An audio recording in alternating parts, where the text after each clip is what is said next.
For joining us on a Friday afternoon in downtown Charlottesville.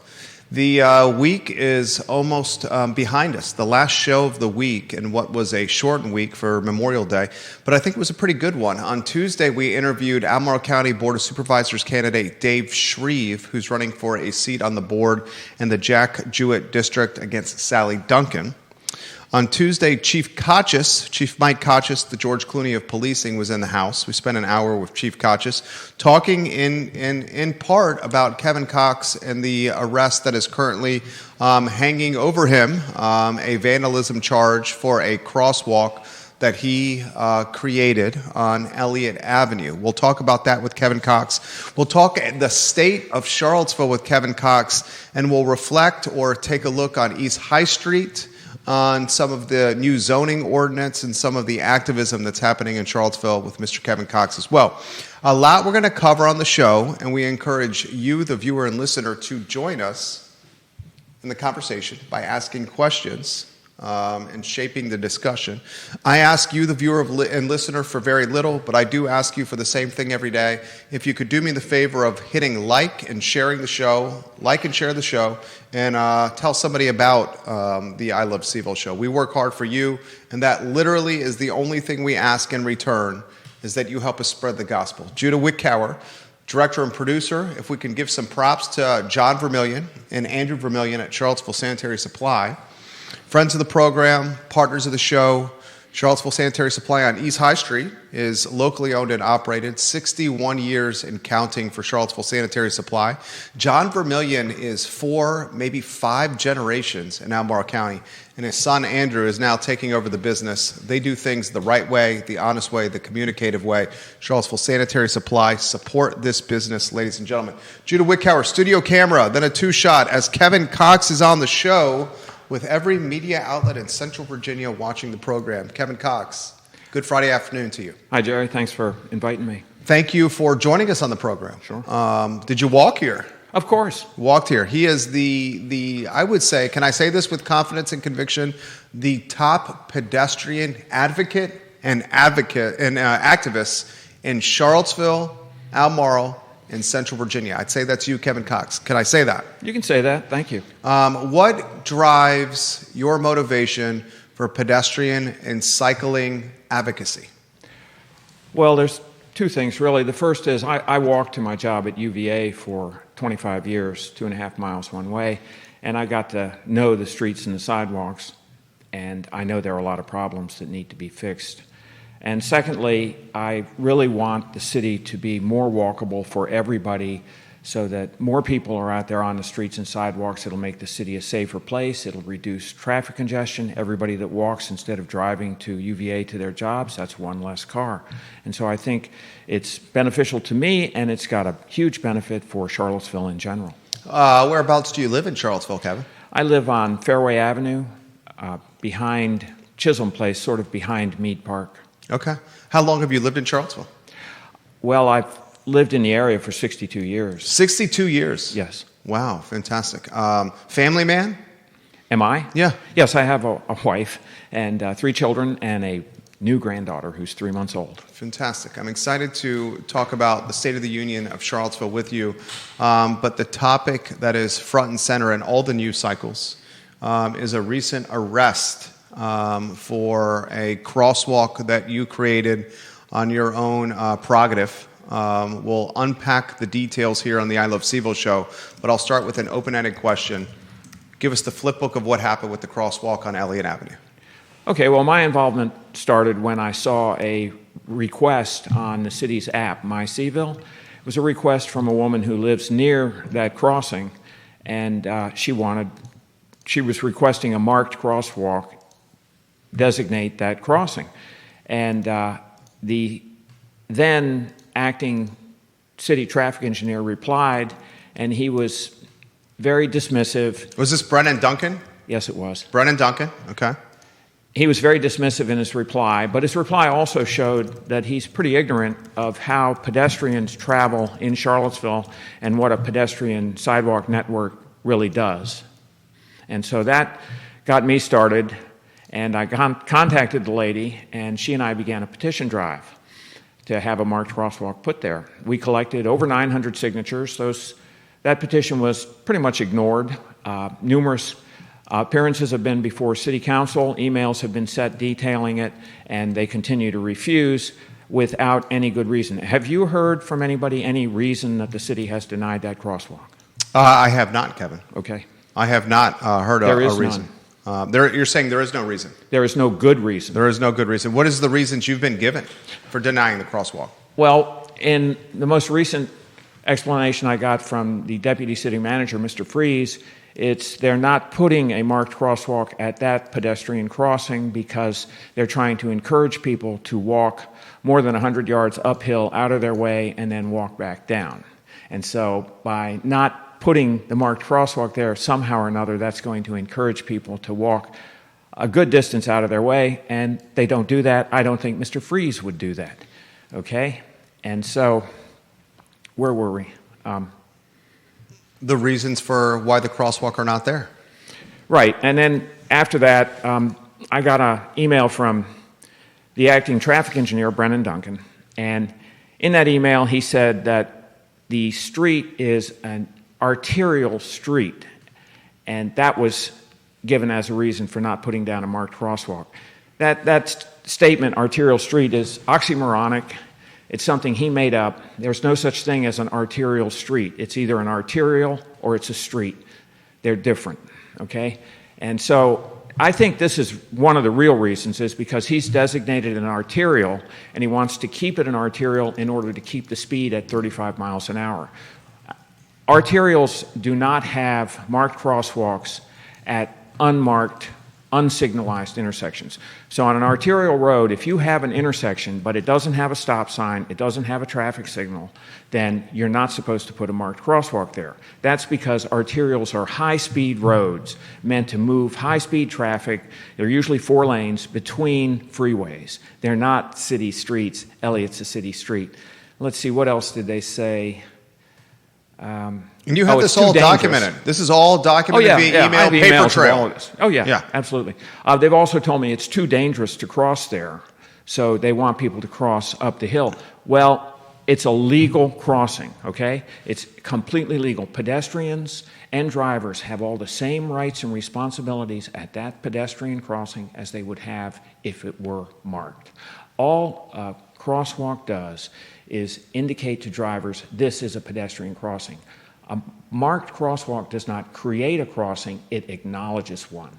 There are many legal pedestrian crossings in Charlottesville that do not have marked crosswalks, and still people have all the same rights to cross there. We're going to get into the arrest here in a matter of moments, and what led up to the arrest, the vandalism charge here. Before we talk about the arrest, we have the police report that you sent us, which we can put on screen. He sent us the police report, Kevin Cox. You had a little bit of a brouhaha, maybe a tiff with Brian Pinkston in council chambers. Yes. On the record, during the public comment portion of a recent city council meeting. Right. Tell us what happened with Brian Pinkston, the vice mayor of Charlottesville, in council chambers. I was speaking during my 3-minute comment, and I was alluding to the fact that many of the people who make decisions about the streets and roads in Charlottesville, in the city, don't live in the city, and that for that reason, the streets of Charlottesville are viewed as through roads meant to move people in and out of Charlottesville as quickly as possible. They're not through roads, they're residential streets. And so the issue really is over the designation of the street. And they told you to essentially be quiet, right? They cut you off. Yes, they did. Brian Pinkston did. Pinkston cut me off. He chided me for making an ad hominem comment, which I didn't make. It was, in my view, just an effort by Mr. Pinkston to trip me up and to use up some of my time, and he did that, and I got kind of angry and told him to be quiet and invited him to debate me, at which point he was quiet. Brian Pinkston running for re-election for a second term on a ticket with Juan Diego Wade. Kevin Cox, our guest. Let's talk about the arrest. Okay. what led up to the arrest prior to you purchasing from Amazon chalk and That's right. to chalk a crosswalk on Elliott Avenue? You have gone on the record and said you contacted City Manager Sam Sanders. Yes. What did you do with communication with the top executive in Charlottesville, Virginia, the City Manager Sam Sanders? Well, I emailed him ahead of time and said I was going to do this. Then What were you going to do specifically? Was specifically I your said email? I was going to paint a marked crosswalk. You were going to paint a what? A marked crosswalk at 2nd Street and Elliott Avenue. Okay, so you used paint. Yes, and I did. Paint and chalk in the same Yes, sentence. and I've heard you use paint and chalk together too. So yes, Because paint and chalk, I would say, are quite different in their execution Well- and their application. I've had reason to think about this. Okay. And I think the noun paint is a lot different And than the verb paint. the verb paint. And Okay. people use the verb to paint quite frequently to mark with a variety of different things. Okay. So I don't think that's really that much of an issue, the verb to paint. I made it clear it was spray chalk. Okay. And so at exactly 11 a.m. on Saturday the 17th, I put down lines across Elliott to indicate that pedestrians would cross there. After I was finished at 11:19, I emailed the city manager and told him that there is now a marked crosswalk at 2nd Street and Elliott Avenue. In spite of you, I wrote. I know that's not very nice, but that's how I felt. And I also said, I use spray chalk, okay? And I didn't hear any more from him. Okay. Did Sam Sanders respond to your emails in any capacity? No, Did you get any communication of any kind from Sam Sanders? no, No phone call? no, No email? no, No in-person conversation with Sam Sanders? nothing. So, next thing, what happens? Well, after that, Mr. Sanders contacted the police chief. Okay, so I'll jump in here. Okay. Chief Cox joined us on Tuesday. There has been multiple points of clarification on the record Chief Cox has made about Sam Sanders contacting the police department. Chief Cox, did you watch the interview with Chief Cox? Yes, I did, and he never used the word contacted. He used phone. Okay, you want to explain what you mean by there? Yes, I think that this is a red herring or just a false lead by saying phone. Maybe Mr. Sanders didn't actually pick up a telephone and call him, but the issue is not about what medium was used to exchange information between the two. The issue is, did Mr. Sanders exchange information with Chief Cox prior to my arrest? And the answer is yes, he did. How do you know that? How do you know that? I have the detective's report right in front of me, and I can read it. May I read it? Please. Okay. He's reading the detective's report. So, an email was sent to City Manager Sam Sanders from Kevin Cox stating, there is a marked crosswalk now at 2nd Street and Elliott Avenue in spite of you. It's been amazing to watch this morning as numerous people, both in cars and on foot, stop when they notice it and thank me for doing this. It's chalk, not paint. Please replace it with a real one, unquote. Attached to the email was a picture of a roadway with white markings. After Sanders received this email, he asked for a risk assessment and notified Chief Cox of the vandalism. Okay, so they used the word notify. Right. Okay. And I want to tell you something. Like I said, it doesn't matter what medium was used, but I would like to know. And so I submitted an FOIA request this morning for those emails, for any emails exchanged by Sam Sanders and Chief Cox on Saturday, May 17th. How did you get arrested? You turned yourself into the police department. Yes, I was over here at Cumbre. Okay. The coffee shop. Yes, at the coffee shop, which incidentally is where I got my hair cut right before I got married in the courthouse 42 years ago. It used to be a barber shop. Yes, Wilbert Shiflett cut my hair and guaranteed my marriage would last forever right before I got married. Anyway, I was in Cumbre having a cup of coffee and the phone rang, and it was the detective who had a hard time initially telling me what she wanted. I think she was embarrassed. But she then did finally tell me that they had a warrant for my arrest. She had called me the day before to interview me. And she said, we have a warrant for your arrest. Can we come down to your house, or what would you like to do? And I said, well, I'm nearby. I'll come over. So I walked over to the police station, and sat in the lobby and waited. And while I was waiting, an officer rushed in, and he was very friendly, and he talked to me. We had a very nice, cordial little chat there for a second. And then he went back into the station, returning, 30 seconds later, looking very sheepish, and said to me, this is really awkward. And then he handcuffed me. He handcuffed you in the police department? Yes. Okay. What was going through your mind as you get handcuffed in the police department? I was having a real difficult time dealing with my emotions because I was angry. Difficult time how? Well, I was angry, and I wanted to express that anger, and that's not a good thing to do, so I kept it inside of me. But I didn't have much to say to anybody. So they handcuff you, take you where? They handcuffed me and then took me to the jail, and the detective and the officer both went to the jail. Once at the jail, I was booked. This is the jail down at Avon Extended? Yes. Okay. The Joint Security Complex, it used to be called anyway. And once there, I was fingerprinted, mugshots taken, I was searched. I went before the magistrate for a hearing, who released me on my own recognizance. And then the detective drove me back home. I think the fingerprints are on screen from the police report. You're 72 years old? Yes, sir. And damn proud of it. I respect that. Can I play devil's advocate with you? Sure. Sake of a talk show. Devil's advocate with you. No, go ahead. Okay. We're on a two-shot. On your prerogative, on your own dime, Yeah. you chose to order what you're saying is water-soluble chalk. Correct. And I believe you have the receipts that justify it's water-soluble chalk. Yes. To create a crosswalk on Elliott Avenue, you're saying you notified the city manager via email beforehand that you were going to do this. Yes. You are creating this sidewalk on Elliott Avenue because you're a pedestrian advocate who, your words, has walked the last 25 years from basically Meade Park to your job at the University of Virginia. That's not the only reason, though. If that was the only reason that I did this, I'd be painting marked crosswalks all over town. It's this particular incident that really galvanized me. Okay.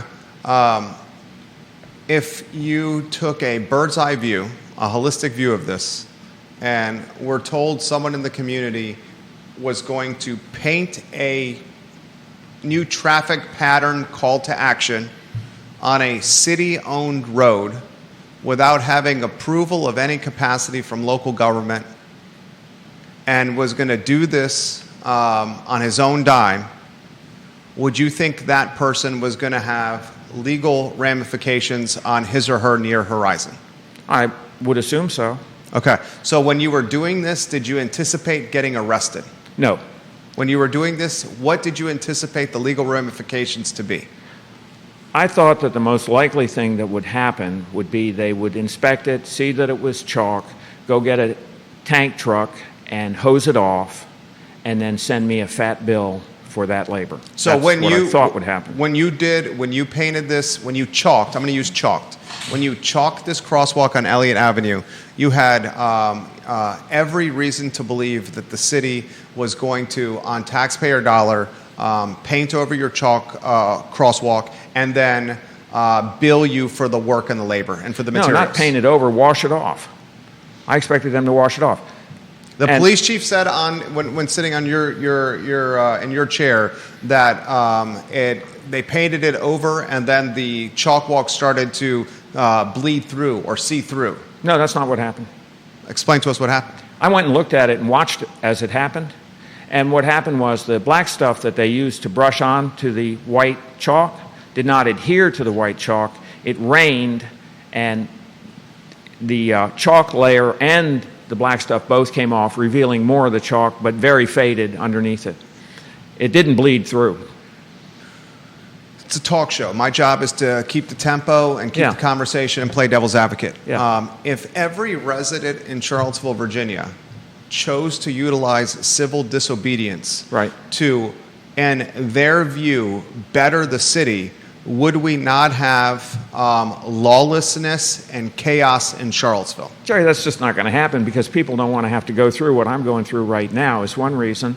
And another important point is What I did was a protest. It wasn't intended to be a real traffic control device. It was squiggly white lines that washed away in the rain. It wasn't an attempt to mimic a actual authentic crosswalk. It was an attempt to get attention so that this would be fixed once and for all. That attention that you were attempting to get, and I appreciate your conversation here. Thank you for joining us. Yeah. That attention that you were trying to get, was it not attracting the attention of vehicle traffic on Elliott Avenue and or pedestrian walkers on Elliott Avenue? And if it was attracting vehicle traffic and pedestrian traffic, aren't you creating a dangerous traffic pattern potentially? Because folks don't know if this is a crosswalk or not. No, I'm not creating. It's a legal pedestrian crossing. People cross there every day legally. They have as much right to cross, and they do. I didn't create that. They did. That legal pedestrian crossing was created by the city when they put sidewalks on both sides, and according to state law, it's legal. I didn't do that. Now, as far as drivers noticing it, I hope they do, and I know they did. As soon as the first white line went down, you could see drivers taking note of this white line, just like you and I do in our cars. I see a pedestrian crossing, it registers whether there's anybody in it or not. The crosswalk is not specifically there, though.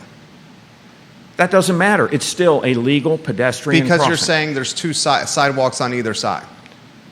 No, because of the orientation of it and because of state law. Read the state law section about pedestrians. It makes it very clear that in Virginia, jaywalking, for example, is not prohibited. Mid-block crossings are completely legal, and pedestrians enjoy the same protections and have the same responsibilities that they do at a marked intersection. But does the state law indicate that everyday people can go on city-owned roads and paint their own traffic patterns at their leisure and on their own dime?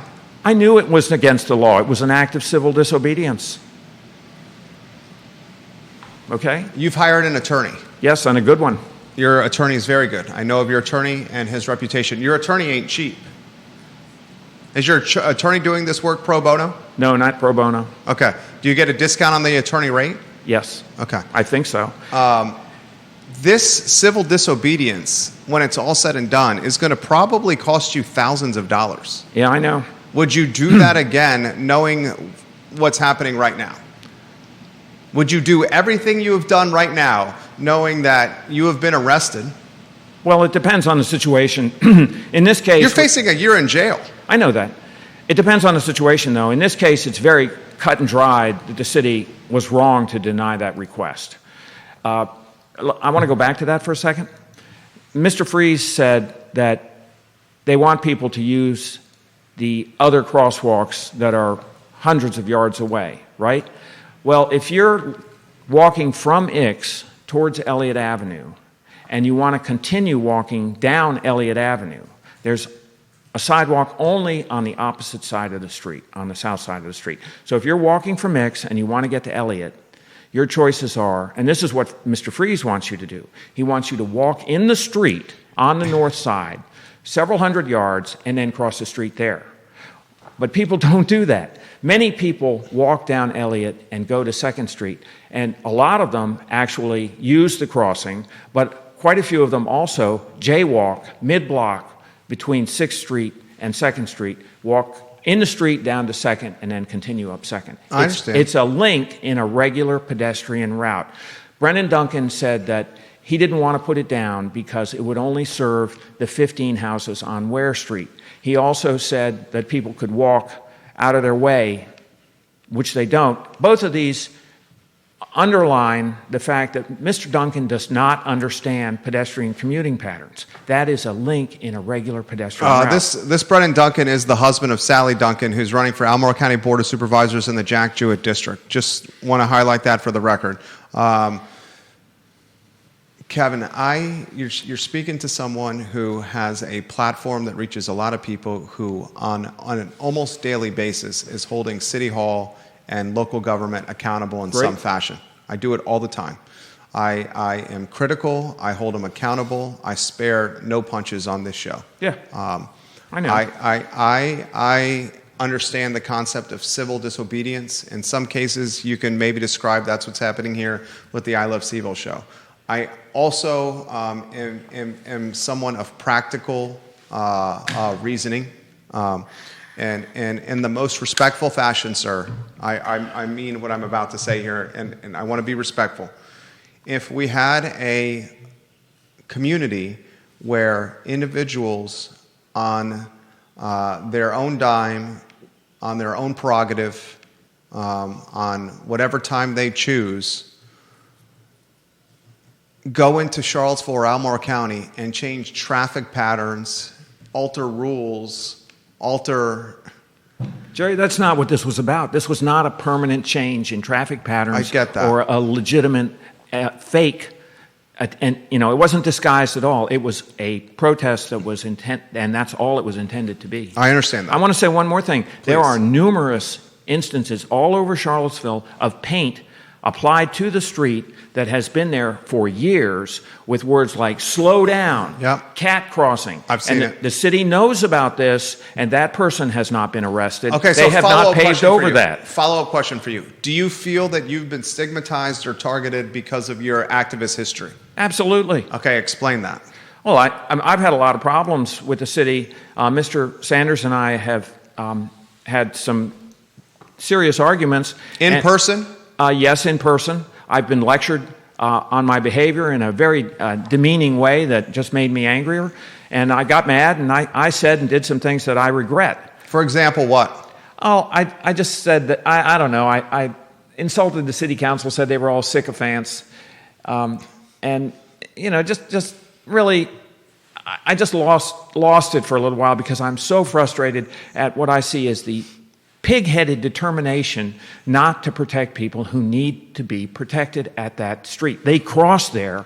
Drivers need to be notified of that. Are you passionate about this because in some ways someone very close to you, also needs protection? That's part of it. Put that in perspective for the viewers and listeners. I don't want to talk too much about it, but a family member is disabled. And Is this your wife? yes. Okay. Yes. And, she's been working very, very hard to get the city to be more compliant with the ADA, and she has accomplished a whole lot that people don't know about in ways that make the city a little more ADA compliant, but the city has a long way to go. Do you know about the recent survey? Explain. Well, the city has updated their ADA plan, and that update required a survey of all city streets and sidewalks, and in that survey, they found more than 48,000 ADA violations on the sidewalks. This is because of a long-term neglect at complying with the ADA by the city. How does your wife respond to this arrest and this 1 year of potentially jail time? Oh, she's upset with me and worried. Would you say some of your actions from an advocacy or activism standpoint are rooted in A, genuine wanting of improvement for the city, and B, potentially hot-headedness? Or C, all of the above? Well, it's mostly A, really. Would you say you're hot-headed? Oh, I am, and I work to control that, and I've made a lot of progress. Sometimes, people deserve anger. There are plenty of times when I've felt very justified when I did get angry. There's various levels of anger, application, and execution. Right. And there's anger, execution, and application that can inspire you to work harder and make positive change. Right. There's anger and execution that leads to verbal arguments with the city manager. Yeah. And there's anger and execution that leads to an arrest, maybe $1,000 or more out of your pocket, and potentially a year in jail. Let's hope not. That's why I got a good lawyer. What happens if Kevin Cox has to go to jail for a year? Well, he'll have a new experience. What happens to you with your wife? Well, there are other family members that will. Have you thought about this? Yes. Yes, Okay. I've thought about it. And I think there's very little chance that I will go to jail. Why do you say that? Well, I have no criminal record. Okay. It's a first-time offense. Yeah. It's a minor thing. This is a very, very serious what you're facing here. Yes, I know. It's very questionable if the vandalism charges were appropriate because I used chalk. Is this your attorney talking? No, this is me. Okay. And what is does your attorney know you're coming on this show to Yes, he talk does. like this? Yes, he does. And did he counsel you not to do this? No, he's told me to say anything I want to anybody. And he said, distribute the police report. Look, we are right about this. And I feel very strong. I have nothing to hide. Ask me questions about how stupid I was, and I'll answer them truthfully. I am. I understand civil disobedience. I understand advocacy. I understand when advocacy goes to activism. I understand protests. I understand hot-headedness. I understand fighting for a better Charlottesville. I understand fighting for your wife. It's all of this here. I'm not going to sit here, though, and say that you were right. Yeah. And I mean it respectfully, but I don't think we live in a world where individuals can, on their own prerogative, with their own money, change traffic patterns. Because if we all did this, I have money, I have time, I want Charlottesville to be better. Yeah. If I utilize my money, my time, and influence to go make Charlottesville better by changing laws, we would be fucked. We would be fucked. Yes, I know, Jerry, but look at this particular situation, and you have to understand that this isn't just about that marked crosswalk. It's about generating public attention. What you're doing. To the overall problem. You're doing There that. are a lot of places in town that need marked crosswalks that see a fair amount of pedestrian traffic. You know what the city has done? They've gone and put marked crosswalks down and done quite a few, and they can say, what are you talking about? We have all these marked crosswalks, and hold up the list. But if you go and look at them, you'll discover they're across dead-end streets with 3 houses that absolutely do not need a marked crosswalk, whereas a block away, there's a busy street,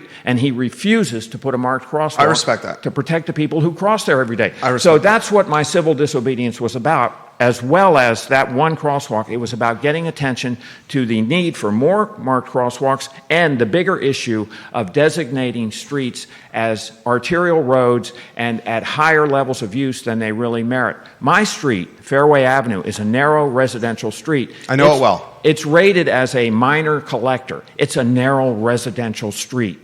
Now, as far as this, I want to say one thing about the designation thing. Elliott is a street, but at periods of time, it is used as a commuter corridor to move commuters away from the university and downtown and on their way home. Oh my God, Elliott Avenue is an extremely important road in Charlottesville. Absolutely. That's extremely busy, that Absolutely. without question is dangerous right now, without question needs much more attention from the city, without question is neglected, without question needs to be made way more safe. And I think what Brennan Duncan has done overlooking Elliott Avenue and what City Hall have done overlooking Elliott Avenue, overlooking East High Street, is reckless and on the cusp of malpractice. I agree with everything you are saying. I do not agree with purchasing spray chalk on Amazon and doing my own crosswalk on a city road that you have no control or autonomy. It was born out of frustration, Jerry. I get that. That's all I can say. And I would bet, and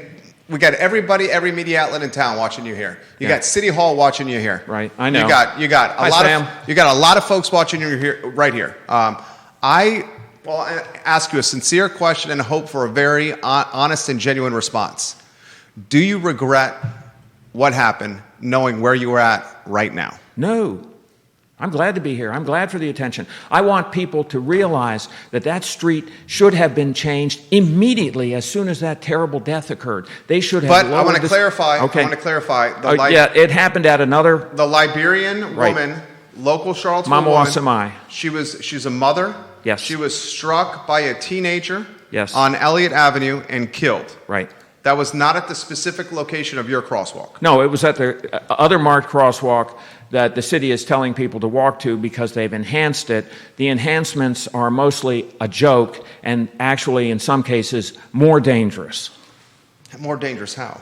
Well, they put these plastic popsicle sticks, the pylons, they put them, a whole lot of them, on top of the bike lane stripe, okay? So they didn't really physically narrow the street at all. They just created this confusing lane. People who live there and walk through that have seen this, and I have seen it also. People are confused by the pickets, and they go into the lane between the street and the pickets. I saw one guy do it and use it as a merge lane, accelerating onto Elliott. It's just not an effective way, and it's also a huge waste of plastic. The pylons have their place, but it's not everywhere. The city is throwing away tons of those things because they're constantly They crack, they break, they get torn down. It's They're ridiculous. pieces of crap, frankly. They're tokens. Yeah, They're tokens. Look, we did something. Exactly. It's a perception management tool and not an actual practical application. That's what right. he means by tokens. That's right. Now, they put up flashing lights to warn oncoming drivers.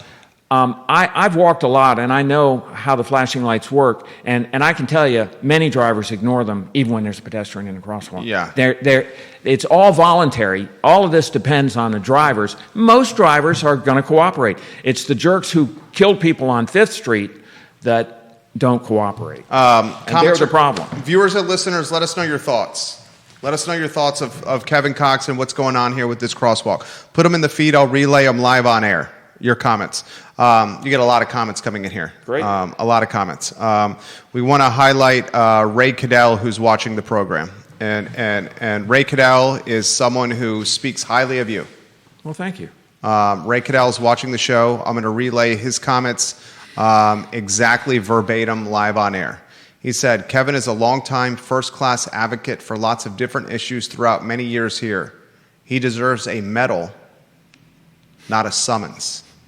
Ray Cadell also said, Jerry, have you mentioned that there was a pedestrian death at that exact dangerous intersection? Yeah. And I corrected him in the comments, and you confirmed my correction. Yes, that needs to be done regularly. I'm glad you did it. Yeah, that pedestrian death was not there. No, we're in agreement there, right? It was at another crosswalk 100 yards up the hill. Yeah, okay. So that's an important point of clarification. Absolutely. I made that mistake last week. I've been doing this for a while. Now. You've been doing it for a while. Correcting people. Yeah, I appreciate that.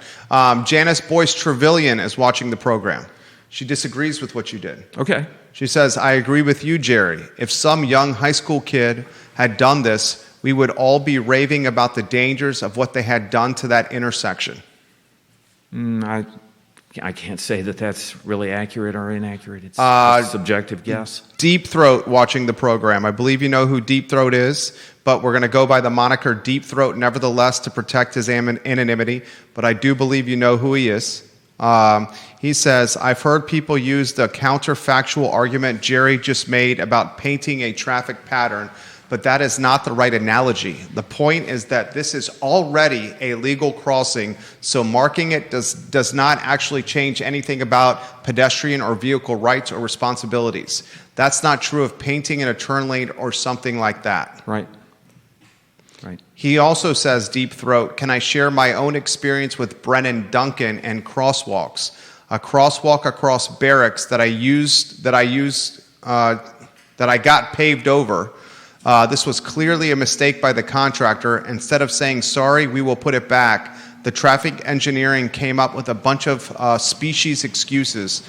Kevin helped me show that one of those excuses relating to ADA was completely made up. In the end, the crosswalk was not back. Ironically, Pinkston was the counselor who pressured staff to put it back. Go figure. By now, I think you know who Deep Throat is. Yeah. Okay. A lot of comments are coming in. You have all the radio stations, TV stations, and print watching you right now. I'm going to throw this question to you. If I was your attorney, and I'm not an attorney, I didn't stay at a Holiday Inn Express, and I'm just having a conversation with Kevin Cox here on the I Love CVille Show. In your defense, if I was your attorney, I would point to the sundials that are in the Belmont neighborhood, and I've talked about this on previous shows, where residents in Belmont are with permanent paint. Yes. Going into the roads of Belmont, the streets of Belmont, not on road, but intersections of Belmont. Yeah, I know. And painting sundials that are 200-300 square feet, massive sundials in the middle of the road on city-owned roads, and these sundials are visible to vehicles. These sundials are visible to pedestrians, to bicycle riders. They get cars to stop and look at them, walkers to stop and look at them, kids to stop and look at them. They are legitimately changing the traffic, walking, and biking patterns by painting sundials in Belmont, and nothing legally has ever happened to these people painting those sundials. Well, do you know that they didn't get permission first? I would know for I would bet you a bottle of top shelf booze that they did not get permission. I think to you do might that. lose that bet, because there's a similar intersection over at the intersection of Little High Street. I know the intersection well. Tell them the intersection. Yeah. At Little High and 11th, I think it is. Okay. And the entire intersection has a huge painted mandala covering the entire intersection. Is that a better word, mandala? Is that what we're calling, or sundial? I think mandala. I haven't seen the ones that you're talking about in Belmont. I doubt it's a sundial. It's probably a mandala. Mandala's big, better word. circular, colorful design. And they went to the city, and the city approved it. So I don't know. But if the city approved it, they wouldn't have allowed children and adults to paint these mandalas or sundials without having any protection. The city can't say, I approve you to go on our roads. Yes. And in the middle of the day or in the middle of cars driving by there, you can go and paint a mandala without offering city protection from a person getting hit by a car. It's pretty ridiculous. The city would get sued and lose every day, and twice on Sunday. Yeah. There's no way in hell the city approved that.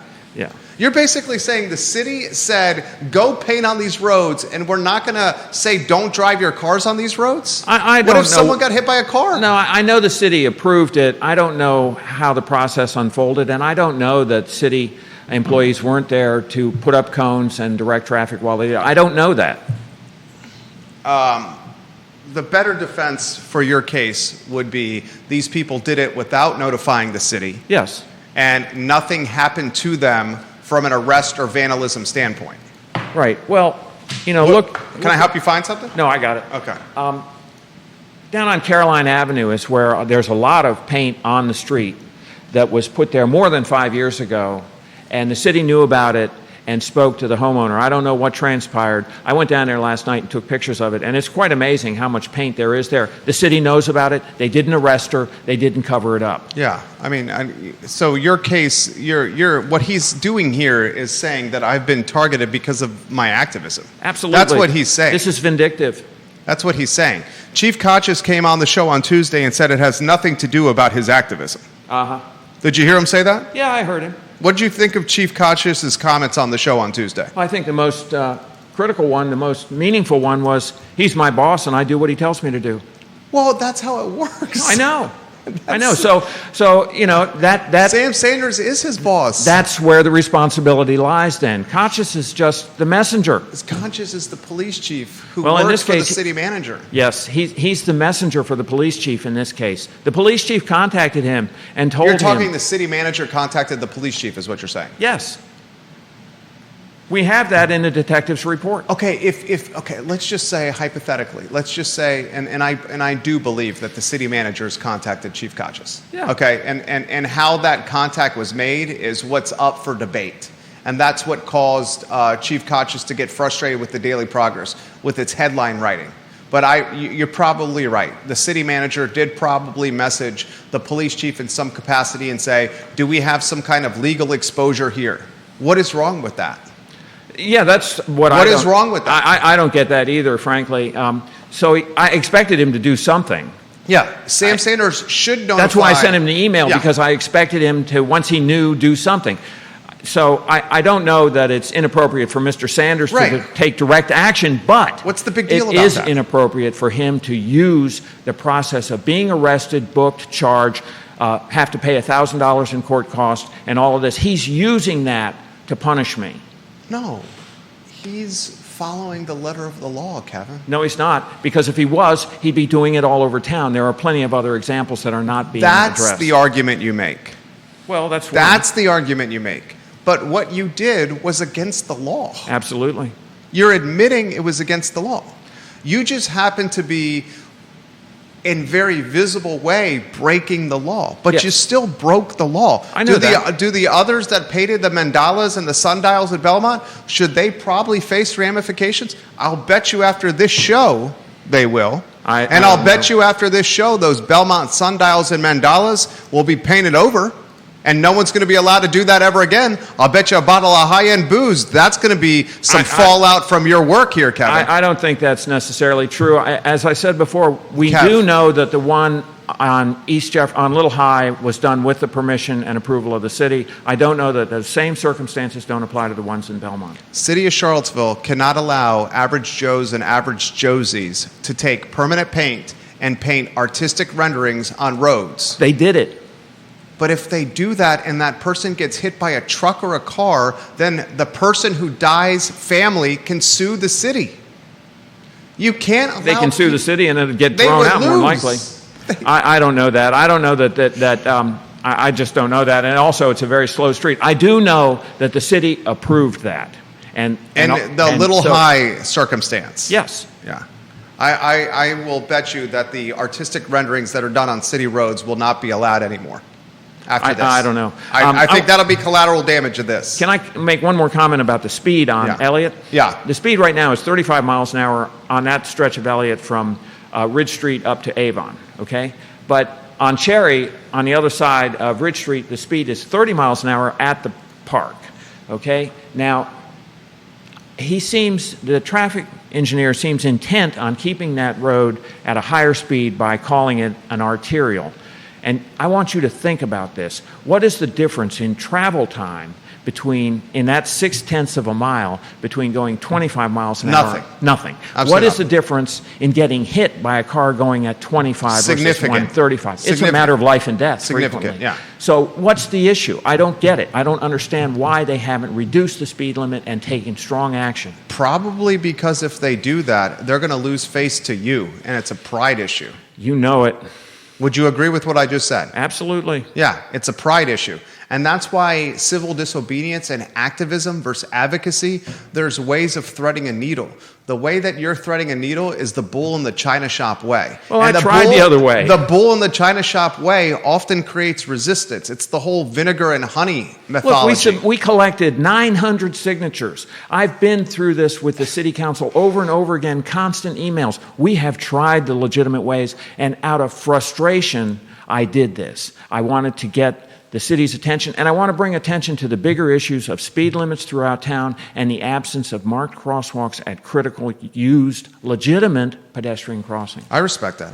And I understand where you're coming from. And if you have any questions that you want to jump in, Judah, I'm happy to weave you in. I sincerely mean that. Judah often has questions that are very good. Just give me a sign that you want me to weave you in on a 3-shot. Amanda Burns from the Charlottesville School Board is watching the program. She says, on a separate topic, I want to thank Kevin Cox for caring for the flower gardens along the roadside in front of Reed's over the years. Your work there has not gone unnoticed. I also want to piggyback on what Amanda Burns has said.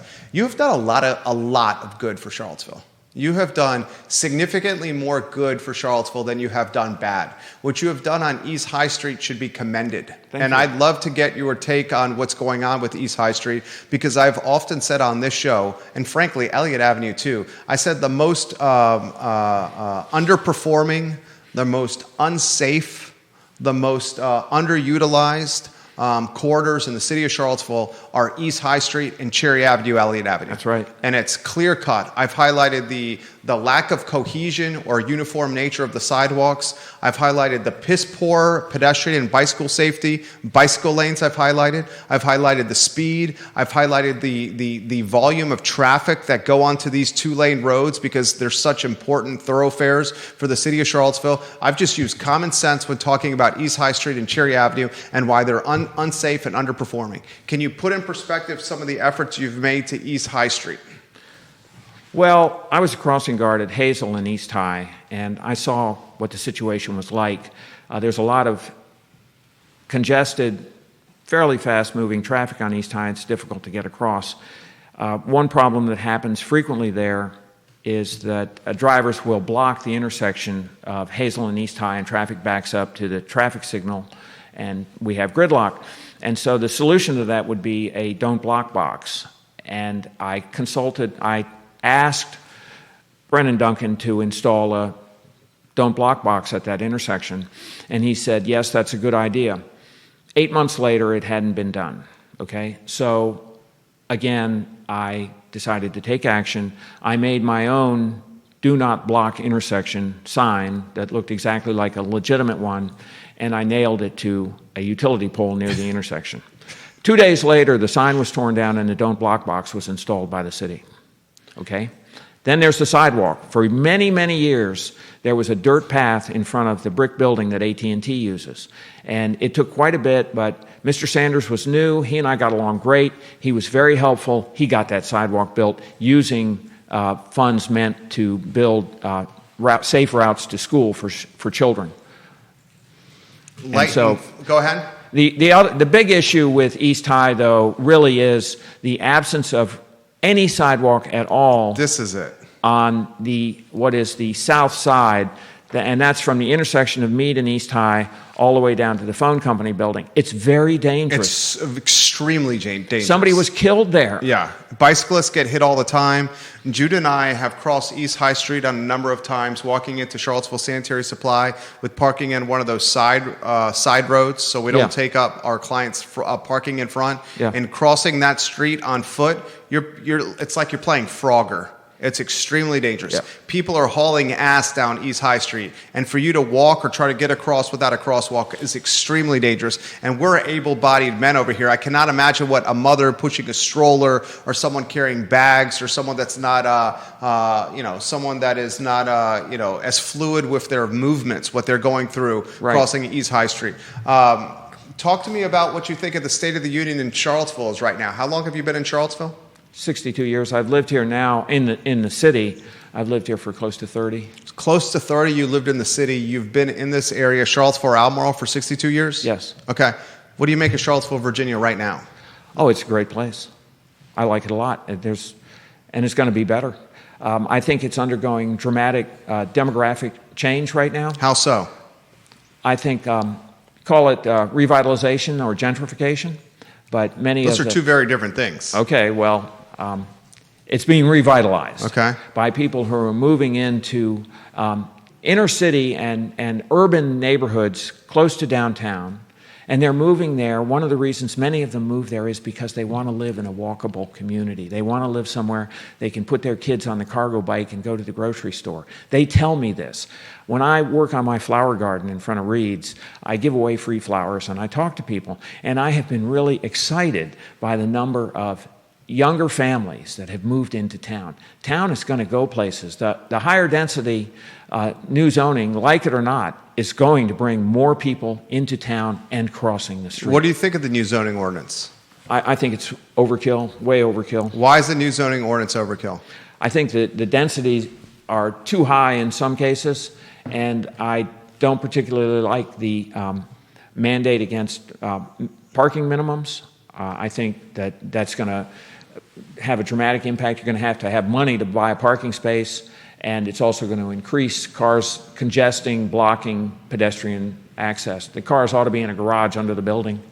I am in agreement with everything you just said there. What do you think of the folks at Livable CVille? They won't talk to me. I asked them to help me with the Second and Elliott, and they rejected that. Why will Livable CVille not talk to you? I don't know. What do you think of the folks at Livable CVille? I think they're very inclined to accept dogmatically whatever comes out of the urban planning academic ivory tower where the air is thin. What does that mean? It means that sometimes some of the things that come out of urban planning don't make any sense at all. For example? Well, sometimes they make sense, sometimes they're misused. For example, right now the city has increased zoning density dramatically in order to bring down housing prices. Supply and demand. More supply stabilizes prices. Yes, and what they neglect in all of this is that more than half of the urban area is controlled by Albemarle County's land use policies, and that's going to have a dramatic impact on the entire housing market, including that portion of it in the city. And they didn't consider that. 5% of Albemarle County is allocated for development, only 5%, and of that 5%, we're not at full capacity, nor do we have the topography of that 5% to truly actualize development. I think Livable CVille, this is me talking, is an organization that, if we're not careful, is going to damage the future of Charlottesville. Yeah, I think you might be right. One of the things. Why do you think I might be right? Well, because the higher zoning is going to dramatically drive up housing prices. It's not going to bring it down. It's going to drive it up. The area has become very attractive to people all over the country with money who want to live in what Charlottesville is becoming. And there's demand, and the demand is growing. I mean, I've been just amazed at the prices of homes, shacks really, near me. What do you make of city council? I think they're a disappointment. They're nice all people. Across the board? Or yes, some specifically? Yes, they don't serve the public as advocates. We need counselors who will speak up for us and act as ombudsman, or take our issues to the administration. In Charlottesville, we have a weak mayor form of government, and the administration has tremendous authority, and they can pretty much do what they want to do, and the voters have very little recourse. And so I think it's... That's not true. The voters can vote different people on council who then can do different things with the administration. Yes, they can, but it's just as we're far a as one-party administrative town. day-to-day control goes, Yeah, they have no very control. little. That's what I'm talking about. Yeah. We're a one-party city. Yes. Any thoughts on that? It's a shame, but I understand why. You have to bear in mind we have an awful lot of transient individuals. That's one thing. We have the university right here. Most college towns are very liberal because of the presence of academics. Higher education. Right. And we have a kind of a unique situation. Only about between 10 and 12% of the adults living in the city actually voted for the people on city council. So I think really I've come to feel like the city council is, for me, a waste of my time, and I am better off taking my issues directly to the staff.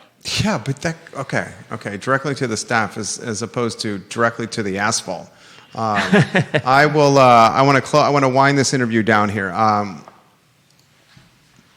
Kevin Cox, I'm going to ask you what your legacy is going to be for Charlottesville.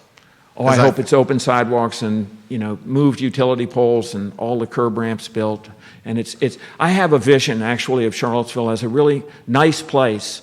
But right now, the sidewalks there, they seem to be functionally pads for the utility companies, not walkways. And so I want to see the city really blossom like it can be. It's dirty. There's litter in a lot of places, debris in the gutters. The city can be a really beautiful, livable place where people are happy to walk out of their homes. Remember, our environment makes a big difference as to how we feel. You want people in Prospect to feel better? Well, don't have them walk out of the house and see the crap that's in front of their faces now. Yeah.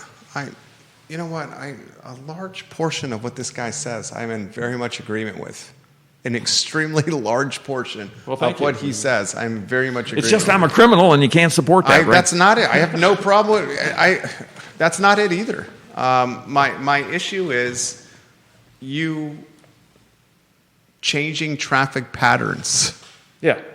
That's my issue. If Judah, you, me, my wife, and 1,000 other people change traffic patterns at the same time in Charlottesville, we would have chaos and lawlessness. Still not a good analogy. That it wasn't changing traffic patterns, for one thing. It didn't change traffic patterns. You painted a crosswalk on the road. I painted a bunch of thin white striped lines across it. It was pretty clear what it was. I know. That's going to be up to a courtroom to decide there. Yeah. That's a precarious position to be in. Yeah. You're basically right now, you have put a year of your freedom. Yes. Judah, this is what this man has done. This man has put a year of his freedom in the decision-making, in the eyes, and the temperament of that day of other people in a courtroom. I would never take that risk. You have done that to try to better the city when you have indicated you have a handicapped wife at home that needs you for care. Well, she doesn't need me. She's independent. She could take care of herself. Might be a little more difficult, but I'm not going to say she needs... Okay. Might be a more difficult... You've put a year of your life and freedom in the hands of other people. Yeah. That is a huge effing risk. Well, maybe I'll write a book about it when it's over. I'll tell you what, getting arrested and having handcuffs put on was really an experience that I think a lot of people would benefit from just because it gives them insight into what people go through. It was an experience I actually kind of value. It wasn't fun, though. It was extremely humiliating.